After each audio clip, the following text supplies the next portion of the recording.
안녕하십니까. 제가 말씀드릴 세부 과제는 미세먼지 생성 및 오염원 규명입니다. 쉽게 얘기해서 미세먼지가 어떻게 생기고 그다음에 어떻게 이동해서 어떻게 발생하는지에 대해서 말씀드리겠습니다. 저희는 아까 보여드린 항공 시스템이나 스모그 챔버 같은 플랫폼을 만드는 것이 하나 있었고요. 그 다음에 국내에서 권역별, 수도권, 영남권, 호남권 이런 식 권역별로 중요한 미세먼지 오염원이 뭔지를 밝히는 것, 그 다음에 외부에서 미세먼지가 얼마나 들어오고 어떻게 들어오고 얼마나 되는지 하는 기호도 산출하는 이것들이 주요한 연구 목표였습니다. 많은 연구기관이 참여했었고 제가 이 과제 책임자를 맡았습니다. 그래서 보시면 이 환경부사나 국립환경과학원의 측정소 6군데하고 그다음에 북경과 산동의 북경대 도움으로 측정을 했고 일본에 측정을 해가지고서 동북아 지역에 미세먼지가 발생해서 이동해서 우리한테 어떻게 오는지를 이제 연구하는 것이 큰 목표였습니다. 연구 방향은 크게 두 가지입니다. 하나는 이것이 그냥 연구를 위한 연구가라기보다는 국민이 불안해하는, 그러니까 현안에 대한 답을 주고 싶은 게 하나 있었고 또 답을 드리는데 과학적으로 근거가 있는 답을 드리고 싶었습니다. 지금까지 여러분들이 미세먼지에서 언론에 나온다면 이런 주장도 있고 그것도 다른 주장도 있기 때문에 혼동되셨을 텐데 저희는 그런 주장들을 검토하고 과학적 근거를 가진 대답을 드리고 싶었습니다. 그래서 이 과학적 근거가 얼마나 신뢰성이 있는지를 판단하는 데 상당히 큰 노력을 했습니다. 연구 전략은 그래서 저희 혼자만은 안 되기 때문에 여러 기관이 아까 참여했었고요. 그 다음에 과학적 근거를 만들기 위해서 저희가 2016년에 코로세이큐라고 미국하고 우리나라가 공동으로 항공 관측을 하고 모델링해서 많은 연구 결과를 내고 지금 최종 보고서를 아마 다음 달쯤 이제 발견할 것 같은데요. 그런 걸 벤치마킹해서 스모그 챔버라든지 항공 플랫폼을 만들었습니다. 그 다음에 신뢰도 평가 및 재고, 연구 결과 과학적 근거를 만들기 위해서 우리가 내놓는 결과가 얼마나 자신 있는 결과인지를 이제 평가하는 거죠. 이 과학의 가장 중요한 것은 재현 가능성하고 그 다음에 그 신뢰도를 질문할 수 있어야 하는 겁니다. 그래서 과학적 근거라는 것이 우리 것들이 얼마나 신뢰성이 있는지를 판단하는 거고요. 그 다음에 국민들이 알고 싶어하는 게 뭔가를 이제 생각해봤더니 5개 정도 됩니다. 외부 영향은 어느 정도 될 건지, 그 다음에 점오염원, 화력발전소나 그런 큰 사업장에서 나온 것들이 나한테 어떤 영향을 주는지, 그 다음에 자동차가 바로 내 앞을 왔다 갔다 하는데 걔가 나한테 어떤 영향을 주는지, 그 다음에 고농도가 온다면 고농도는 왜 오는지, 그 다음에 고농도의 주요 원인은 뭔지, 그 다음에 권역별, 예를 들어서 수도권이나 영남이나 호남에서 이 지역마다 주요 오염원이 다른데 그러면은 내가 마시는 미세먼지는 어떤 오염원이 주요한 건지 이 5가지 현안에 대해서 답을 드리려고 노력했습니다. 그러다 보니까 상당히 많은 연구 방법들이 쓰입니다. 아까 보면 항공 관측, 그 다음에 동위원소도 써서 저희가 여러 가지 방법들을 생각해 봤고요. 유기 성분 분석을 해봐서 그럼 어떤 오염원이 중요한지 밝혀보고 또 유기 오염 성분을 우리나라만 보면 안 되니까 몽골의 울란바토르에 가서 거기는 그러니까 직접 배출이 아주 강한 데거든요. 그러니까 직접 배출되는 데랑 청정 지역이랑 수도권이랑 어떻게 다른지 비교하는 것도 했고, 이런 수용 모델, 3차원 모델 이런 모델을 써가지고서 주요 오염원을 정량화하는 것도 했고요. 이런 모델을 돌리기 위해서는 환경부 산하의 국립환경과학원의 대기환경연구소의 측정 자료를 아주 많이 활용했습니다. 그리고 AMS라고 해서 아주 고가의 실시간 에어로솔 성분 분석 장비를 활용해서 이런 주요한 성분들이 뭔지, 기호원이 뭔지를 이제 판단하는 데 노력했습니다. 이런 것들을 신뢰도를 높인 다음에 종합적으로 해석을 하게 되면은 효과적인 저감 대책을 마련하는 과학적인 근거를 마련할 수가 있을 테고, 그럼 영향을 저감할 수 있을 겁니다. 다시 말씀드리면은 미세먼지 저감을 하는데 방법이 가나다가 있다고 했을 때 어느 방법이 가장 효과적인지, 짧은 시간에 적은 비용을 들이고 할 수 있는지를 판단할 수 있는 과학적 근거를 만들겠다는 겁니다. 이제 순서는 아까 보여드린 대로 이 스모그 챔버부터 시작하도록 하겠습니다. 스모그 챔버는 뭐냐면은 실제 대기에서 나가서 측정하다 보면은 여러 가지 변수들이 많거든요. 그러면 이제 대기의 상황을 실험실에 갖고 와서 우리가 변수들을 통제해 가지고서 실험을 해보자는 겁니다. 했더니 저희가 가장 중요하게 생각한 게 뭐냐면 이 그림입니다. 이건 뭐냐면은 이 톨루엔이라는 게 우리나라에서 휘발성 유기화물 중에 가장 농도가 높은 겁니다. 용매라든지 여러 군데 자동차에서 나오는 건데요. 지금 이 파란색, 보라색으로 보이는 것들이 우리가 사용하고 있는 모델, 미국에서 만든 건데요. 미국에서는 톨루엔이 이 정도 되면은 농도가 이 정도면은 2차 먼지가 어느 정도 나올 건지 예측하는 겁니다. 이 보라색, 이 지금 3차 모델에서 들어가 있는 거고요. 저희가 실험을 해봤더니 이 초록색이 나옵니다. 쉽게 얘기해서 미국에서 만든 모델로는 우리나라에서 이 톨루엔이 미세먼지 만드는 것을 예측을 잘 못한다는 거죠. 보시면 이 정도에서는 벌써 한 3배 정도 차이가 납니다. 그리고 이 에틸벤젠이나 이 자일렌이라는 것도 용매에서 많이 쓰이는 건데 보시면 그 미국에서 만든 모델에서 계산한 미세먼지 생성량하고 실제 우리가 해보니까 대여섯 배 차이가 나거든요. 그러니까 이런 것들을 실제 우리가 예보 모델에 집어넣는다면 그 훨씬 정확한 예보 정확도가 나올 수가 있겠죠. 이런 것들을 하게 되고, 근데 문제는 이것이 소형 챔버에서 만들었습니다.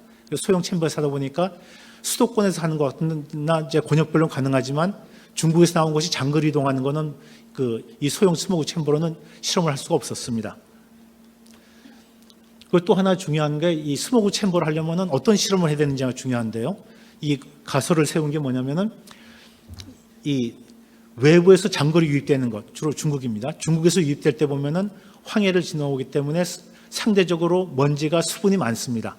수분이 많게 되면 어떻게 되냐면 그 수분에 녹아 들어가는 기체 성분이 많아지고, 기체 성분이 많아지면 반응이 더 많이 돼서 먼지가 더 많이 생기고, 먼지가 더 많이 생기면 또 수분을 더 많이 흡수하게 됩니다. 일종의 그 수분하고 기체 성분 사이에 그 되먹임, 피드백이라고 할 수 있죠. 그런 것들이 생기기 때문에 그 중국에서 먼지가 넘어왔을 때 우리나라에서 먼지가 생긴 것보다 훨씬 많은 질산염이나 황산염이 생긴다는 거죠.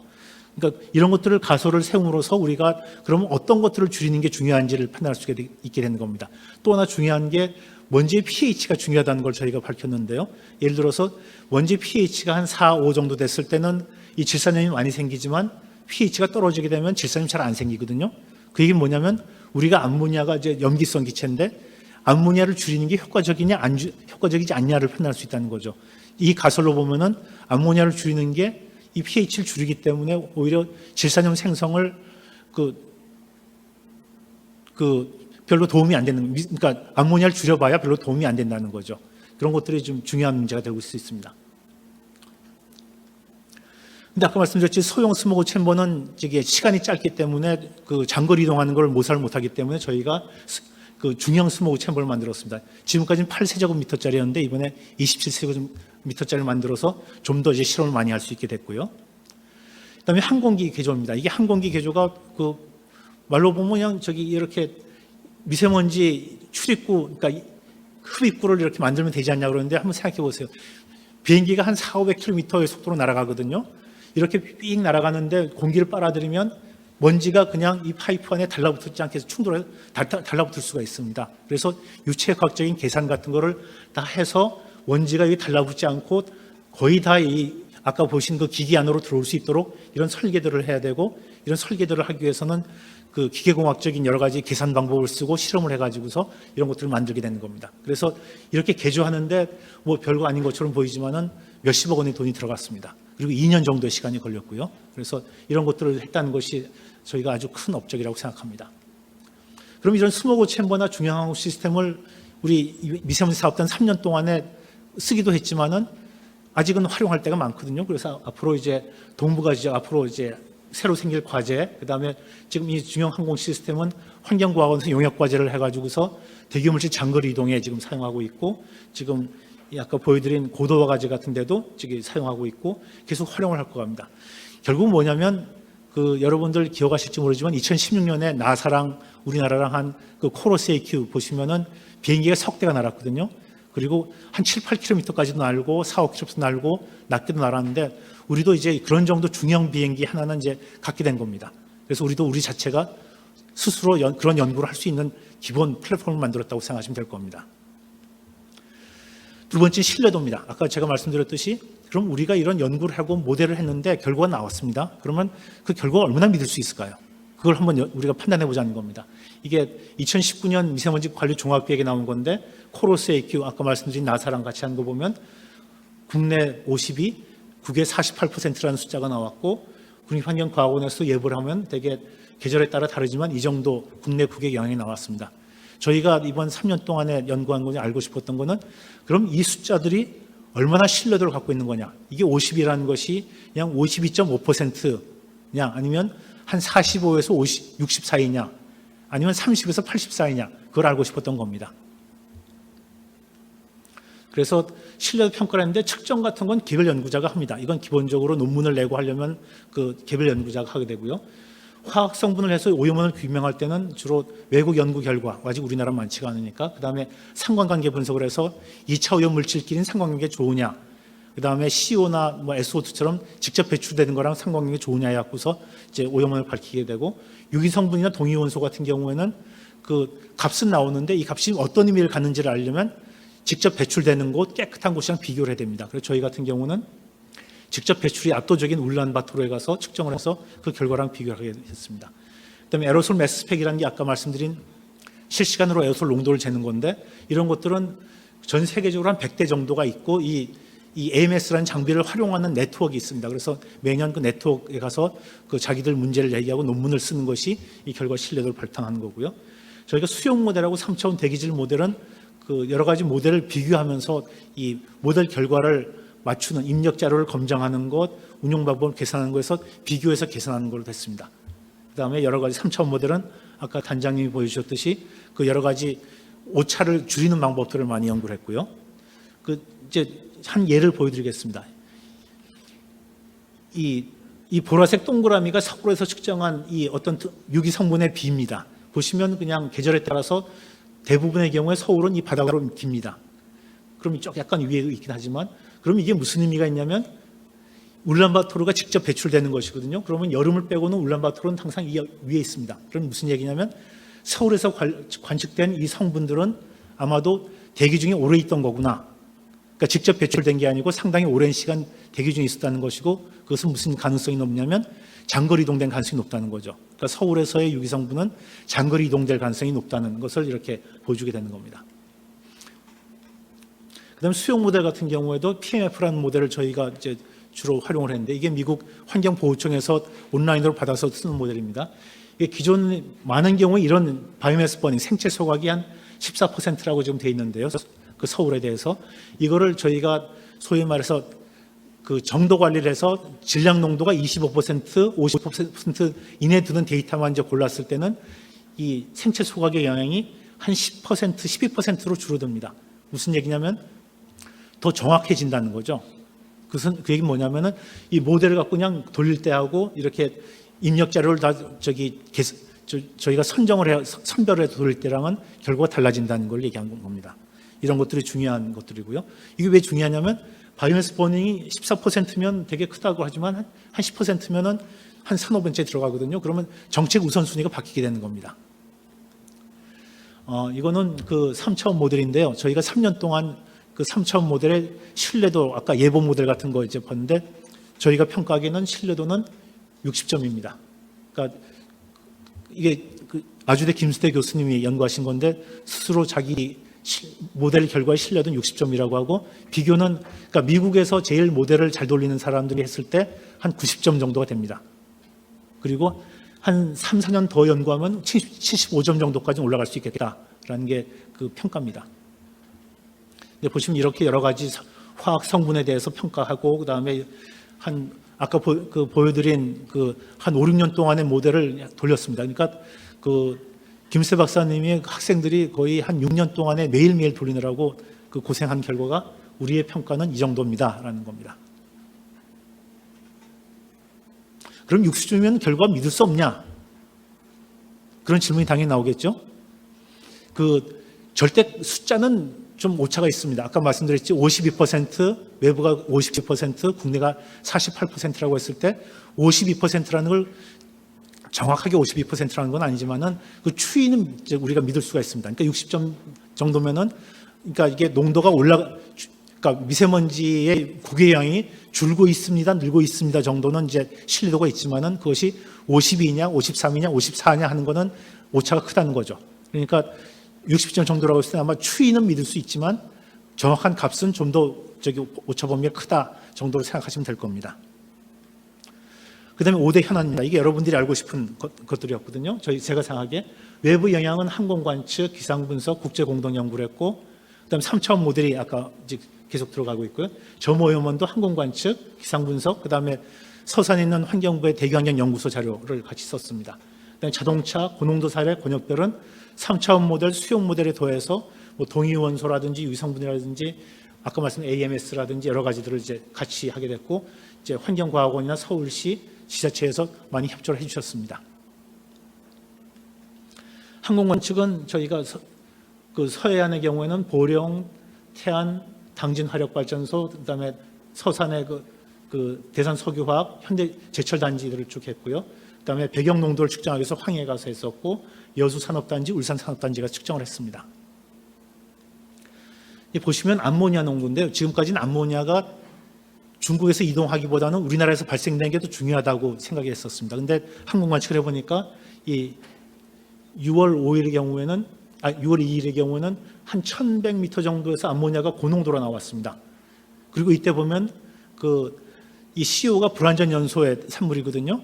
그러니까 이거는 인위적으로 나온 거고, 불완전 연소인데 똑같이 한 1,100m 정도에서 고농도가 나왔기 때문에 이거는 외부에서 바람 방향을 보면 중국입니다. 중국에서 암모니아랑 CO랑 먼지가 같이 이동했다는 겁니다.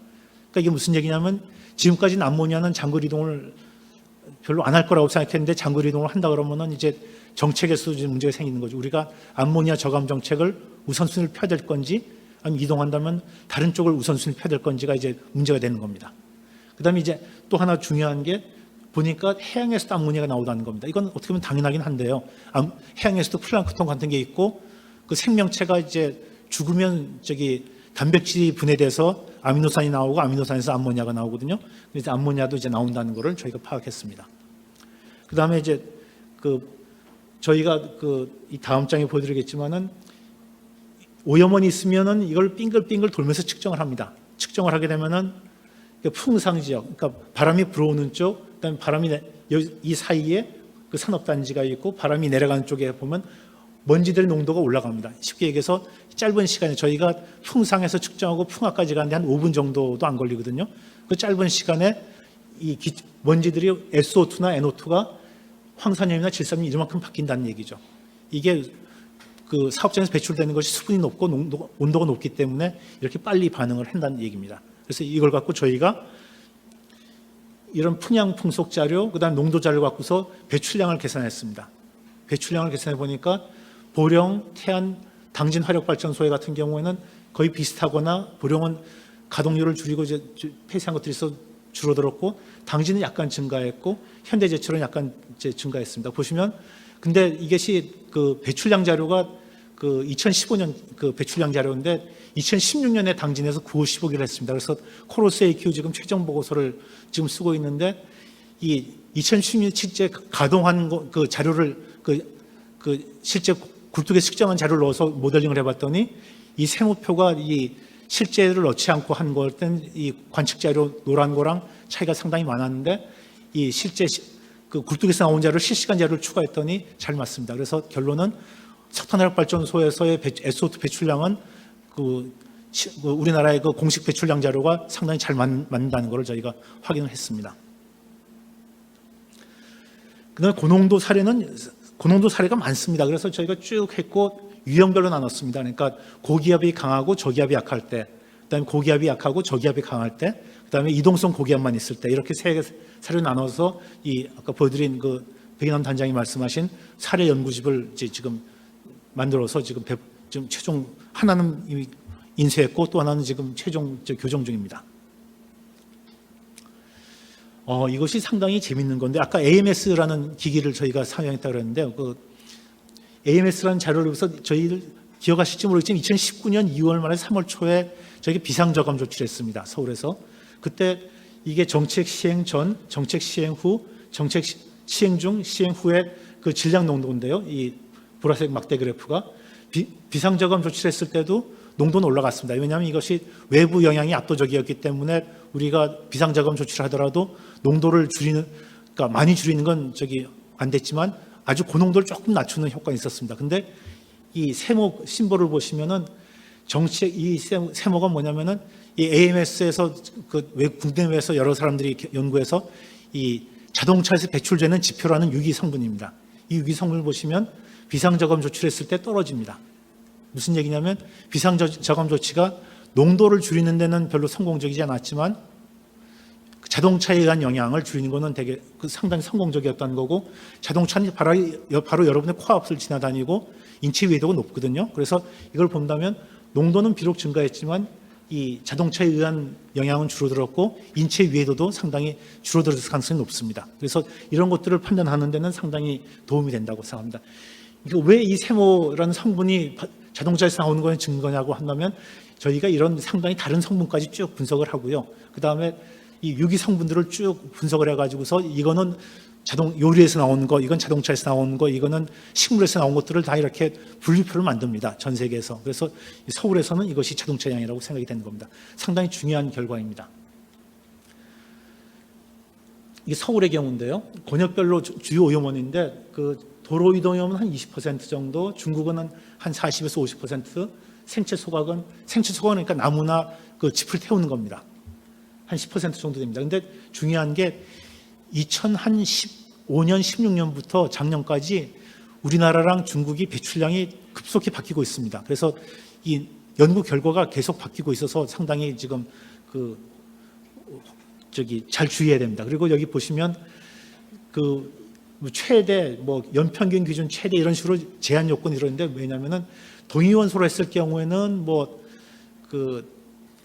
탄소로 하면은 한 3분의 2가 생체 소각, 탄소의 3분의 2 정도, 유기성분으로 하면 30%, AMS로 하면 이 정도, 수용 모델은 이 정도, 3.5 이 정도인데, 대개 이걸 다 종합해서 소위 말해서 가장 신뢰할 수 있는 값이 어느 정도냐 하면 한 10% 정도라는 겁니다. 이렇게 상당히 방법에 따라서 결과가 차이가 나는데, 이 결과를 낸 분들이 다 모여서 한 반나절 동안 토의하면서 내 결과는 이렇고 불확실도는 이렇고 쭉 토의를 해보니까 한 10% 정도면 되겠다라는 겁니다. 예를 들어서 3차원 모델에서는 이 생체 소각이 3% 정도가 나왔거든요.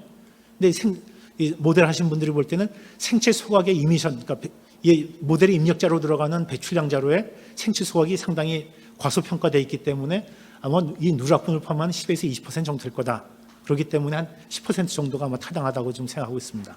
이런 식으로 과학적인 결과라는 것은 그냥 어떤 기계에서 단추를 누르면 딱 튀어나오는 게 아니고, 이 다양한 방법을 통해서 나온 결과들을 전문가들이 토의를 해가지고서 일종의 합의를 이끌어내는 과정이라고 생각하시면 될 겁니다. 이건 전주인데요. 전주는 주위에 농업활동이랑 축사가 많기 때문에 암모니아가 농도가 높다고 알려진 지역이고, 미세먼지 농도가 전국에서 첫 번째나 두 번째로 높습니다. 그래서 보시면 온도, 습도는 이렇게 되고, 그 다음에 암모니아 농도를 쭉 저희가 처음 재봤더니 한 이 정도 되고, 암모니아 전환율이라는 게 뭐냐면 기체상 암모니아가 먼지로 얼마나 바뀌었냐는 건데, 평균 12%인데 고농도 때는 한 60%까지 올라갑니다. 그러니까 쉽게 해서 암모니아가 먼지로 전환되는 율이 되게 높을 때 고농도가 일어난다는 거죠. 그 다음에 수용 모델 해봤더니 이 정도, 3차 모델 해봤더니 이 정도 돼서 암모니아와 그 다음에 생체 소각이 상당히 전주에는 중요한 영향을 미치는구나라는 거라서, 그럼 이제 전주나 전라북도에서는 미세먼지 저감 정책을 펼 때 생체 소각과 암모니아 그리고 질소산화물을 저감하는 것이 중요한 정책이 돼야 될 거라는 이제 얘기가 되는 겁니다. 울산의 경우에는 울산은 인구 100만이 넘는 거대 도시이기도 하지만 산업단지가 많습니다.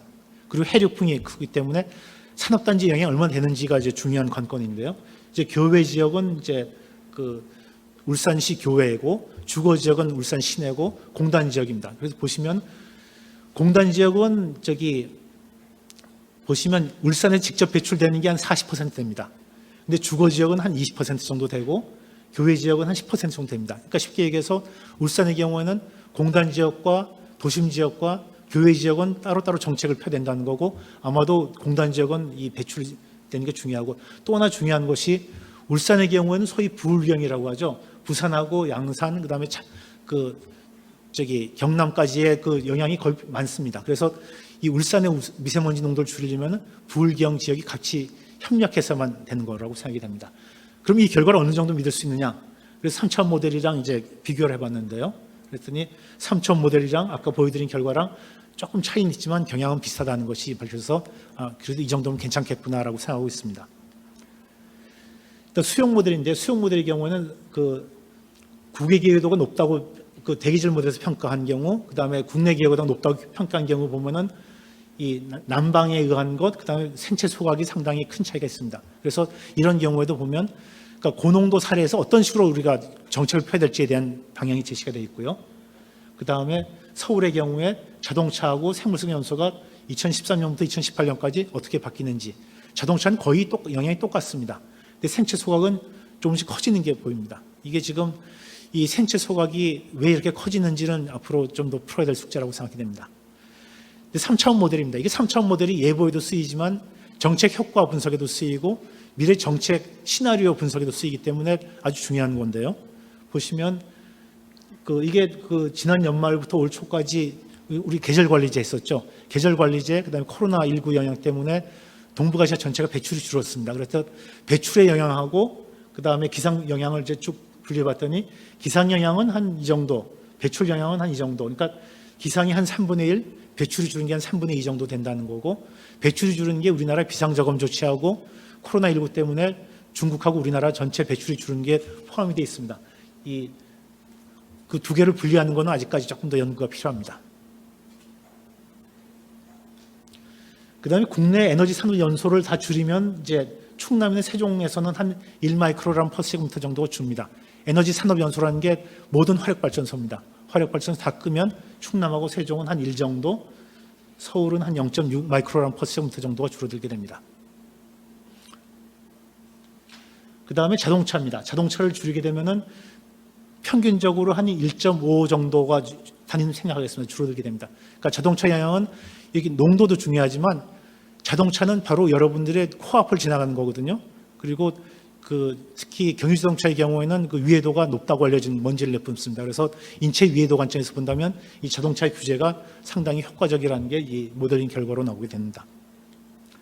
그 다음에 이건 뭐냐면 우리가 광역 지방정부가 있고 이제 지방 지자체가 있는데 지자체별로 서로 오염물질이 어떻게 왔다 갔다 하는지를 계산하는 겁니다. 이것들을 이제 계산한 거고, 이것들은 좀 더 자세하게 결과가 나올 겁니다. 근데 아까 보여드렸듯이 AMS라는 기기로는 이제 국지적 영향이 크다고 한 2016년 겨울이었는데 아까 3차원 모델은 한 77%가 외국 영향이라고 결과가 나왔습니다.